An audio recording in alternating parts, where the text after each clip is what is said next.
શ્રાવણ માસ મધ્યમાં આવી પહોંચ્યો છે। વિઘ્નહર્તાના આગમનના અર્થે હવે ગણતરીના દિવસો બાકી છે, ત્યારે નવસારીમાં અનેરો થનગનાટ જોવા મળી રહ્યો છે।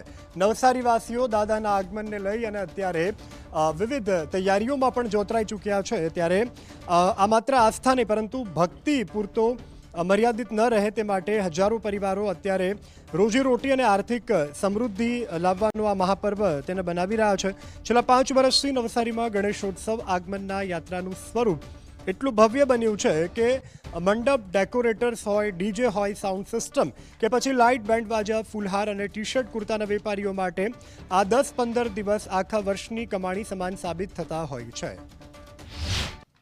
ગણેશ ઉત્સવ આવી રહ્યો છે તો તેમાં અમારા જે સામાન્ય જે રોજિંદુ જે વપરાશ છે તે 200 થી 250 કિલો ફૂલનું વેચાણ થાય છે, પણ જ્યારે ગણેશ ઉત્સવ આવે છે તો ત્યારે વેચાણ 3 થી 4 ગણું વધી જાય છે, એટલે લગભગ 700 થી 800 કિલોનું વેચાણ થઈ જાય છે।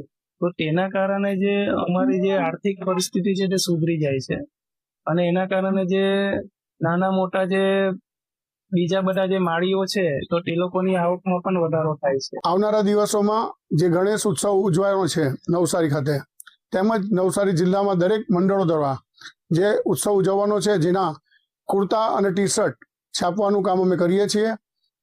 આ ઉત્સવ અમારા માટે ખૂબ મહત્વનો છે। એમ કહીએ તો જેમ દિવાળીનો ઉત્સવ મહત્વનો હોય તે જ રીતે અમારા માટે ગણપતિ ઉત્સવ પણ એટલો જ મહત્વનો છે। ગણપતિ ઉત્સવ આવી રહ્યો છે ત્યારે અમારા બધા મેમ્બરને આનંદની લાગણી અનુભવે છે।